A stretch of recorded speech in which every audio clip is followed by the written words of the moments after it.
George Floyd, Michael Tyree, Kugan Anandan, A. Ganapati. These names were not the names of freedom fighters, nor the names of any significant political figure. They were the names of someone's father, someone's son, and they are just another ordinary citizen, deserving of all the fundamental liberty that was supposedly guaranteed to them by the law. But one common misfortune had befallen upon them, a cruel and inhumane death at the hands of vicious, cold-blooded law enforcement officers who gave them no chance of a fair trial or opportunity to justify themselves.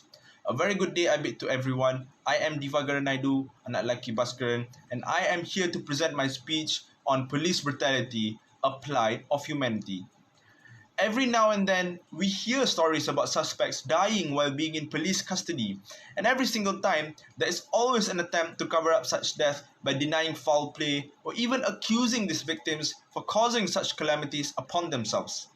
Strangely enough, there is even a portion of the society supporting such death and pronouncing such death as justified, which leads us to think, how sickening is this issue and why hasn't it been resolved yet as we are progressing into an era of advancement?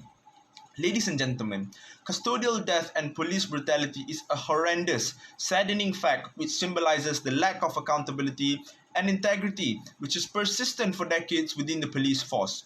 This predicament is apparently not exclusive to third world countries like India and Malaysia, but also happens widely in countries like the United States. One of the most obvious causes for such extrajudicial killings is racism. The issue of racism is predominant in many countries which has a high mortality rate related to police brutality. For instance, Malaysia ranks second in the racial discrimination survey initiated by Index Mandai, only to be topped by South Africa. Now let me enlighten you more on how racism is the fuel to many events of police brutality in Malaysia. In Malaysia, Indians only make up just under 7% of the entire Malaysian population, but the amount of Indians dying while in police custody is almost 25% of the total number of reported custodial deaths. Bear in mind that these numbers only reflect the incidents that were reported officially, not including the number of cases that were successfully covered up and pushed aside by top officials in the police force. The same goes to what is happening in the United States, as 85% of reported custodial deaths were related to African Americans in the country. This is a testament to how sickening racism plays a part in causing the death of citizens who were not given sufficient chances to justify themselves. To further demonstrate the seriousness of this issue within Malaysia, the Royal Commission to enhance the operation and management of the Royal Malaysia Police was established in 2004 by the Malaysian King or the Yang di-Pertuan Agong, which raises serious concerns about the police abuses that is happening in our country.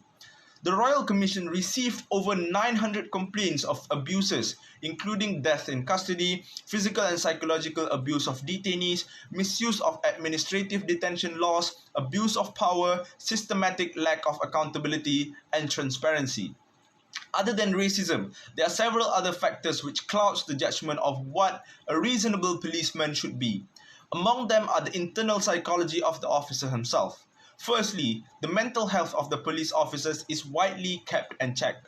This leads to many officers suffering from depression or even going to the extent of going through a post-traumatic stress disorder, or commonly known as PTSD. From there, police officers may have a very high level of aggression and suspicion, which in turn triggers them to resort to unnatural violence and usage of force to subdue or interrogate crime suspects while in their custody. Other than the mental health of the policeman, violence related to the police force is also often contributed to organizational influences. Studies had shown that the working environment within police departments which does not reprimand the abuse of authority and violence possesses a high risk of being the influential factor to police-related killings. New recruits who are stationed into these inhumane departments are quick to be influenced by this negative culture that they adopt within their working environment. No matter what the reason must be, it must be understood that none justifies the crime of killing a person while being in your custody. Sadly enough, the laws which were supposed to protect the life of ordinary citizens and also these suspects that were in the custody of the police were frequently trampled on and disregarded. In Malaysia, there are several legislations that were created with the purpose of preventing the act of police brutality. For example, Chapter 4 of the Criminal Procedure Code governs the arrest of a criminal suspect.